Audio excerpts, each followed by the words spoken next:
నిగమన పద్ధతి, విశ్లేషణ పద్ధతి, 3 పద్ధతులు చెప్పుకోవడం జరిగింది. ఇప్పుడు ఎన్నో పద్ధతి?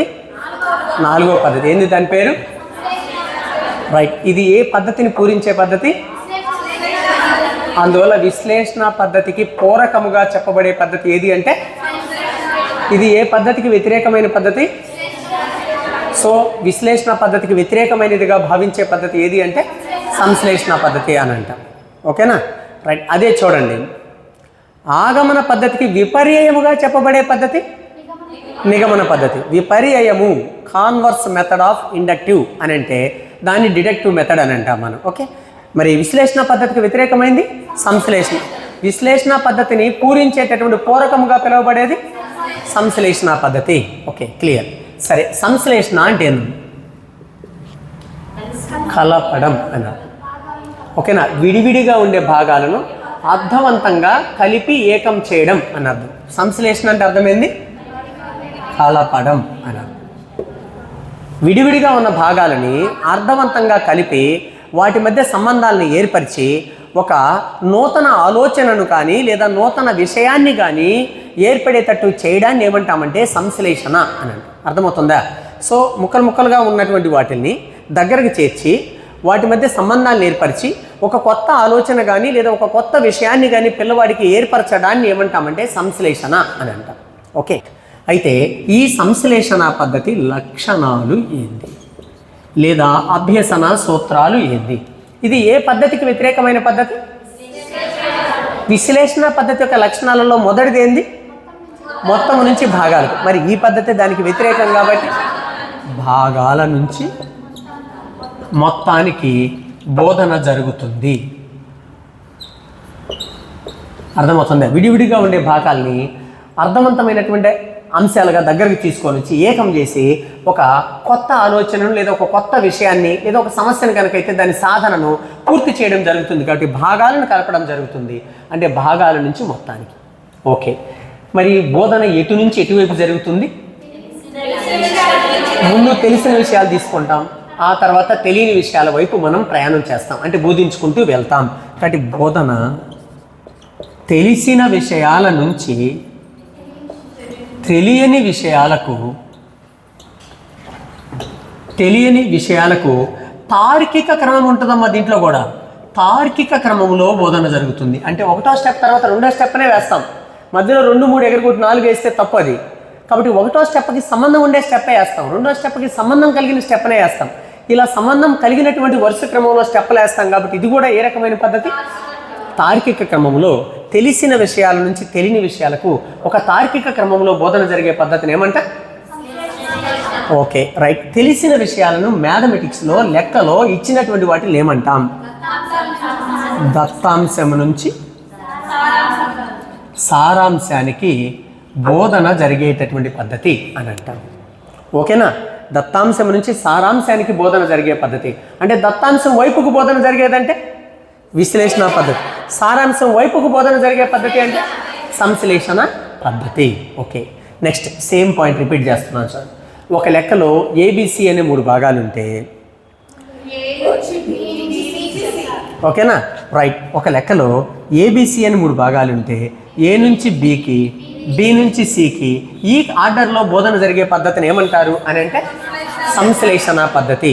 అంటే ఏ ఇచ్చింది, సి కనుక్కోవాల్సిన సారాంశము, అయితే దత్తాంశం నుంచి సారాంశం వైపుకు అని అడగకుండా ఏబిసి అనే 3 భాగాలు కలిగిన ఒక సమస్యలో A to B, B to C ఈ క్రమంలో బోధన జరిగే పద్ధతి ఏది అని అంటే ఓకే. నెక్స్ట్ చూడండి, దాంట్లో చెప్పినట్టుగానే ఆశించిన పర్యవసానం లభించేంత వరకు, ఏం లభించేంత వరకు? ఆశించిన పర్యవసానం లభించేంత వరకు అంటే ఆన్సర్ వచ్చేంత వరకు తార్కిక నిగమనాత్మక సోపానాలతో, ఏ సోపానాలతో? తార్కిక నిగమనాత్మక సోపానాలతో సాగే తార్కిక విధానం ఏది అని అంటే ఏం చెప్తాం మనం? రైట్, ఒకసారి చూడండి. ఏమి లభించేంత వరకు? ఆశించిన పర్యవసానం. ఆశించిన పర్యవసానం లభించేంత వరకు గొలుసు కట్టు రీతిలో తార్కిక నిగమనాత్మక క్రమంలో బోధన సాగేటటువంటి పద్ధతిని ఏమంటారు? కాబట్టి సంశ్లేషణ పద్ధతులు అంతర్గతంగా ఏముందమ్మా? నిగమన పద్ధతి. ఓకేనా? సో ఈ యొక్క సంశ్లేషణ పద్ధతిలో అంతర్గతంగా దీని యొక్క వే ఆఫ్ టీచింగ్లో డిడక్టివ్ మెథడ్ పోలి ఉంటుంది అని ఇందాకనే మనం చెప్పుకున్నాం. కాబట్టి తార్కిక నిగమనాత్మక క్రమంలో బోధన జరిగే పద్ధతి ఏది అని అంటే ఏందది? ఓకే, నెక్స్ట్ మ్యాథ్స్లో కనుకైతే గణితంలో మనం నేర్చుకున్న సూత్రాలను విషయాలను ఏకం చేసి వాటి ఆధారంగా సమస్యలను సాధించే పద్ధతిని ఏమంటారు అని అంటే సంశ్లేషణ పద్ధతి అని అంటాం. మ్యాథమెటిక్స్లో కనుకైతే మనం నేర్చుకున్న సూత్రాలను విషయాలను ఏకం చేసి వాటి ఆధారంగా సమస్యలను సాధించేటటువంటి పద్ధతిని ఏమంటామా? సంశ్లేషణ పద్ధతి అని అంటాం. ఓకే, ప్రవచనాలు సిద్ధాంతాలు ఎలా నిరూపించాలో విశ్లేషణాత్మక వివరణ ఇచ్చే పద్ధతిని ఏమంటాం? విశ్లేషణ పద్ధతి అని అంటాం. ప్రవచనాలు సిద్ధాంతాలు ఎలా నిరూపించాలో ప్రతి సోపానానికి కారణభూతమై ఉండే పద్ధతి ఏది అంటే విశ్లేషణ పద్ధతి. మరి ప్రవచనాలు సిద్ధాంతాలు నిరూపించే మార్గాన్ని తెలిపే పద్ధతిని ఏమంటారు అంటే సంశ్లేషణ పద్ధతి. సేమ్ గణితంలో మనం నేర్చుకున్న సూత్రాలను విషయాలను ఏకం చేసి సమస్యలను సాధించే పద్ధతిని ఏమంటా? ఫస్ట్ స్టెప్లోనే సూత్రం ఉపయోగిస్తే నిగమన పద్ధతి. మ్యాథమెటిక్స్లో ఫస్ట్ స్టెప్లోనే సూత్రం ఉపయోగించి అందులో ప్రతిక్షేపించి లెక్క చేస్తే అది నిగమన పద్ధతి. సో లెక్క చేసే క్రమంలో మధ్యలో ఎక్కడైనా సూత్రం కానీ ఏదైనా విషయం కానీ ఉపయోగించుకొని స్టెప్పుల ఆధారంగా లెక్కను పూర్తి చేస్తే దాన్ని ఏమంటా? సంశ్లేషణ పద్ధతి అని అంటాం. Okay, right. కాబట్టి సూత్రాలను విషయాలను ఏకం చేసి వాటి ఆధారంగా సమస్యలను సాధించే పద్ధతిని ఏమంటాం అని అంటే సంశ్లేషణ పద్ధతి అని అంటాం. ప్రవచనాలు సిద్ధాంతాలు ఎలా నిరూపించాలో విశ్లేషణాత్మక వివరణ ఇచ్చే పద్ధతి విశ్లేషణ పద్ధతి. ప్రవచనాలు సిద్ధాంతాలు నిరూపించే మార్గాన్ని తెలిపే పద్ధతిని సంశ్లేషణ పద్ధతి అని. ఎగ్జాంపుల్ చూడండి. ఎక్కువ వస్తువులు ఇచ్చి ఒక వస్తువు కనుక్కోమంటే విశ్లేషణ అని చెప్పుకోండి. ఒక వస్తువు 9 రూపాయలు అయితే 7 వస్తువులు వెల ఎంత అని అంటే ఏం చేయాలమ్మా? కలుపుతున్నాం కదా, 7 వస్తువుల్ని కలిపేస్తే 7 9 63 రూపాయలని మల్టిప్లై చేస్తే వస్తుంది. ఇలా ఎడిషన్ చేయడం ద్వారా కానీ మల్టిప్లికేషన్ చేయడం ద్వారా కానీ ఆన్సర్ వస్తూ ఉంటే ఆ లెక్కలో ఇమిడి ఉండే అంతర్గత పద్ధతి ఏది అంటే సో ఇది ఒకటోదమ్మా. రెండోది చూడండి. ఒకడు అంగడికి వెళ్ళి సరుకులు కొన్నాడు. ఏం కొన్నాడమ్మా? సరుకులు కొన్నాడు. అయితే అంగడి వాడికి చెల్లించవలసిన సొమ్ము ఎంత? తిరిగి ఇచ్చే చిల్లర అడిగితే విశ్లేషణ పద్ధతి. 10 రకాల సరుకులు కొన్నాడు. అంగడి వాడికి చెల్లించే సొమ్ము ఎంత? తిరిగి వచ్చే చిల్లర కాదు. అంటే ఆ 10 రకాల వస్తువులు ఏం చేయాలి? కూడాలి, యాడ్ చేయాలి. కాబట్టి ఈ విధంగా మ్యాథమెటిక్స్లో ప్లస్ అనే ప్రక్రియ కానీ ఇంటూ అనే ప్రక్రియ ద్వారా కానీ డైరెక్ట్గా ఆన్సర్ వస్తుంటే అందులో ఇమిడి ఉండేది ఏది అంటే సంశ్లేషణ పద్ధతి. ఓకే, అది తీసేద్దాం. ఏ లెక్కైనా సారాంశం వైపుకు అనే క్లూ ఇస్తే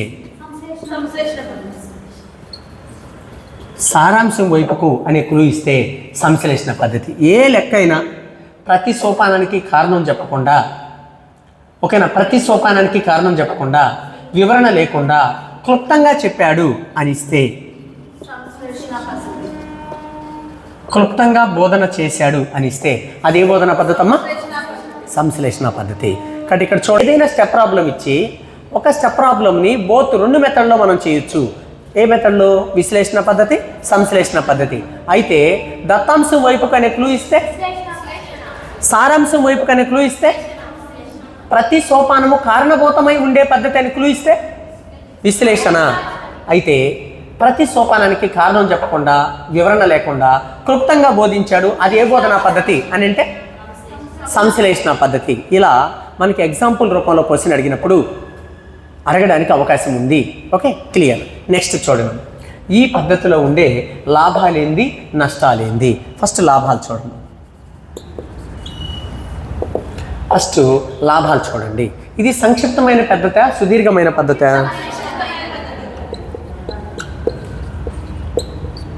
ఇది సంక్షిప్తమైన పద్ధతి.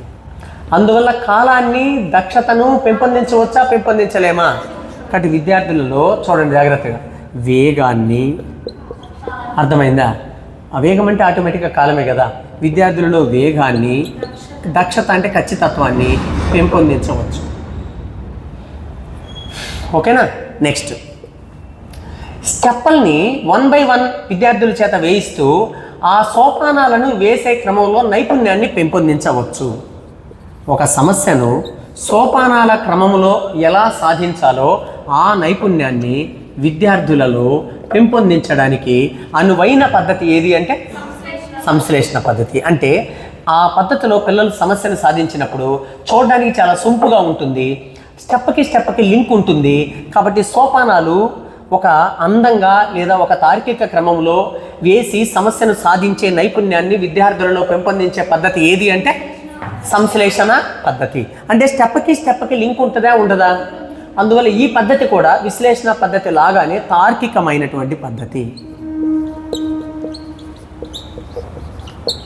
తార్కికమైనటువంటి పద్ధతి, లాజికల్ ఆర్డర్లో సమస్యలను సాధించేటటువంటి పద్ధతి. ఓకేనా, క్లియర్. నెక్స్ట్ తరగతి బోధనలో ఎక్కువగా ఉపయోగించే పద్ధతి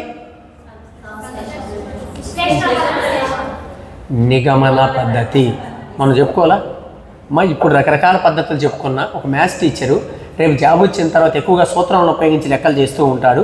అందువల్ల తరగతి బోధనకు అనువైనది లేదా తరగతి బోధనలో ఎక్కువగా ఉపయోగించే పద్ధతి అని అడిగితే మ్యాథ్స్ మెథడాలజీలో ఏమని పెట్టాలని చెప్పాను? నిగమన పద్ధతి అని పెట్టమని చెప్పాను. అయితే గ్రంథ రచయితలు ఎక్కువగా ఉపయోగించే పద్ధతి ఏది అంటే సంశ్లేషణ పద్ధతి. ఎవరు? గ్రంథ రచయితలు గ్రంథ రచనలో ఎక్కువగా ఉపయోగించే పద్ధతి ఏది అంటే ఆన్సర్ ఏందమ్మా? Okay, clear. సో ఒక్కసారి జాగ్రత్తగా చూడండి. సంక్షిప్తమైనటువంటి పద్ధతి సంశ్లేషణ పద్ధతి. ఎందుకంటే ఇక్కడ స్టెప్పు ఆన్సరు ఇలా చిన్న పద్ధతి కాబట్టి పిల్లలలో వేగాన్ని, దక్షతను, కాలాన్ని ఆదా చేస్తుంది. సోపానాలను ఒక క్రమంలో రాసే నైపుణ్యాన్ని విద్యార్థులలో పెంచడానికి తోడ్పడే పద్ధతి సంశ్లేషణ పద్ధతి. నెక్స్ట్ వరుస క్రమంలో అన్నాం కాబట్టి తార్కికమైన పద్ధతిగా పిలువబడేది సంశ్లేషణ పద్ధతి. నెక్స్ట్ గ్రంథ రచయితలు గ్రంథ రచనలో ఎక్కువగా ఉపయోగించే పద్ధతి సంశ్లేషణ పద్ధతి. ఇవన్నీ మనము లాభాలలో చెప్పుకోవాలి. నెక్స్ట్ ఈ పద్ధతిలో లోపాలు చూడండి. ఫస్ట్ ఆఫ్ ఆల్ ఇది మనోవైజ్ఞానికమైన పద్ధతి, తార్కిక పద్ధతి కానీ మనోవైజ్ఞానికమైన పద్ధతి కాదు, శాస్త్రీయమైనటువంటి పద్ధతి కాదు. సో ఈ పద్ధతి సైకలాజికల్ మెథడ్ కాదు, సైంటిఫిక్ మెథడ్ కూడా కాదు. ఎందుకు కాదు అంటే ఇక్కడ పిల్లలకి సంపూర్ణమైన అవగాహనకు అవకాశం ఉందా? పిల్లలకు వచ్చే అనుమానాలు నివృత్తి అవుతున్నాయా? అయ్యా గుర్తుపెట్టుకో, 1వ స్టెప్ తర్వాత 2వ స్టెప్, 2వ స్టెప్ తర్వాత 3వ స్టెప్ అని గుర్తుపెట్టుకో అని చెప్తున్నాడు కానీ ఉపాధ్యాయుడు ఎలా వచ్చిందని కారణం చెప్తున్నాడా? సమగ్రంగా వివరణ ఇస్తున్నాడా? కాబట్టి విద్యార్థులకు సంపూర్ణమైన అవగాహనకు తావు లేదు. నెక్స్ట్ అదేవిధంగా చూడండి, విద్యార్థులకు అనుమానాలు నివృత్తి అవుతున్నాయా? అనుమానాలు తీరవు, వాళ్ళకుండే డౌట్స్ అట్లానే ఉండిపోతాయి, గుర్తుపెట్టుకుంటారు. క్లియర్ కావు, డౌట్స్ అట్లానే ఉండిపోతాయి. నెక్స్ట్ స్టెప్ మర్చిపోతే వదిలేస్తాడు, గుర్తు తెచ్చుకోలేడు. ఆ పద్ధతులు అయితే మైండ్లో ప్రశ్నించుకొని ఉపాధ్యాయుడు ఎలా విశ్లేషించుకోవాలో, ఎలా ప్రశ్నించుకోవాలో కారణం చెప్పుకుంటాడు కాబట్టి ప్రశ్నించుకొని మళ్ళీ వాడే నిర్మించుకోగలడు విశ్లేషణ పద్ధతిలో. ఈ పద్ధతిలో స్టెప్ని గుర్తుపెట్టుకొని పోతాడు కాబట్టి మర్చిపోతే తిరిగి నిర్మించుకోలేడు. అందుకే స్కూల్ లెవెల్లో మీరు చూడండి పిల్లల్ని, మరి అన్నీ వేసావంటే పెద్ద క్వశ్చన్లో 5 మార్క్స్ క్వశ్చన్ 3 స్టెప్లే వేసాను రా, వదిలేసి వచ్చాను. ఏమిరా అంటే 4వ స్టెప్ గుర్తుకు రాలా అని చెప్తుంటాం. పిల్లలలో సృజనాత్మకత కానీ, ఆలోచన వివేచన కానీ ఈ పద్ధతిలో బోధించినప్పుడు ఏర్పడదు. ఎందుకంటే విశ్లేషణ పద్ధతిలో ఉపాధ్యాయుడు ప్రశ్నిస్తాడు కాబట్టి పిల్లవాడు ఆలోచిస్తాడు, విభిన్నంగా ఆలోచిస్తాడు, కొత్త ఆన్సర్లు చెప్తాడు కాబట్టి అక్కడ సృజనాత్మకత, ఆలోచన వివేచన ఏర్పడుతుంది. ఈ పద్ధతిలో విద్యార్థులలో సృజన కానీ, క్రియేటివిటీ కానీ, ఆలోచన కానీ, వివేచన కానీ అభివృద్ధి చెందదు. ఇంటూ పెట్టేశాను. ఓకే, క్లాస్లో స్మృతి పెరుగుతుందా పెరగదమ్మా? ఎందుకు పెరుగుతుంది స్మృతి? స్టెప్లు గుర్తుపెట్టుకుంటారు కదా, ఫస్ట్ స్టెప్ తర్వాత సెకండ్ స్టెప్ తర్వాత 3rd స్టెప్, ఇలా స్టెప్లను గుర్తుపెట్టుకుంటారు కాబట్టి దీంట్లో విద్యార్థులలో స్మృతిని పెంపొందించడానికి అవకాశం కలిగిన పద్ధతి ఏది అంటే అదే నిగమన పద్ధతిలో కూడా విద్యార్థులలో స్మృతిని పెంపొందించవచ్చు. ఎందువల్ల? Very good, excellent. నిగమన పద్ధతిలో సూత్రాన్ని గుర్తుపెట్టుకుంటాడు, దాని ఆధారంగా సమస్యలను సాధిస్తాడు. కానీ సూత్రాలను గుర్తుపెట్టుకుంటాడు కాబట్టి స్మృతిని పెంపొందించే పద్ధతి నిగమన పద్ధతి అన్నాం. స్టెప్పులు గుర్తుపెట్టుకుంటాడు కాబట్టి స్మృతిని పెంపొందించే పద్ధతి సంశ్లేషణ పద్ధతి అని అన్నాం. Okay, clear. ఇది సంశ్లేషణ పద్ధతికి సంబంధించినటువంటి ఇన్ఫర్మేషన్. ఈ రెండు పద్ధతుల మీద ఉన్న తేడాల మీద, భేదాల మీద తరచుగా ఎగ్జామ్లో క్వశ్చన్ అడుగుతున్నాడు. ఏ పద్ధతులు? విశ్లేషణ పద్ధతి,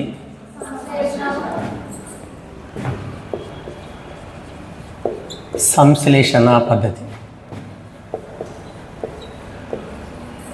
ఓకే, ఒక్కసారి క్లియర్గా చూడండి.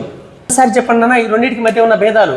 సో సుదీర్ఘమైనది, సంక్షిప్తమైనది, తార్కిక మరియు మనోవైజ్ఞానికమైనది, కేవలం తార్కికమైనది, పిల్లవాడిలో సృజనాత్మకత, ఆలోచన, వివేచన, అన్వేషణ, ఆత్మవిశ్వాసం, ఉపజ్ఞతలను పెంపొందించే పద్ధతి, బట్టిని లేదా స్మృతిని మాత్రమే పెంపొందించేది. నిర్మాణాత్మక పద్ధతి, సమాచారాత్మక పద్ధతి, ఆలోచన ప్రక్రియగా పిలువబడేది, ఆలోచన ఫలితముగా చెప్పబడేది. ఓకే, అనీత విధానంలో బోధన జరిగేది, నీత విధానంలో బోధన జరిగేది. ఓకే, సంశ్లేషణ పద్ధతి కంటే ముందు ఉపయోగించే పద్ధతి. ఓకే, విశ్లేషణ పద్ధతిని అనుసరించే పద్ధతి. ఇలా ఈ టేబుల్ మీద నంబర్ ఆఫ్ టైమ్స్ మనకి ఎగ్జామ్లో వచ్చినటువంటి సందర్భాలు ఉంటాయి.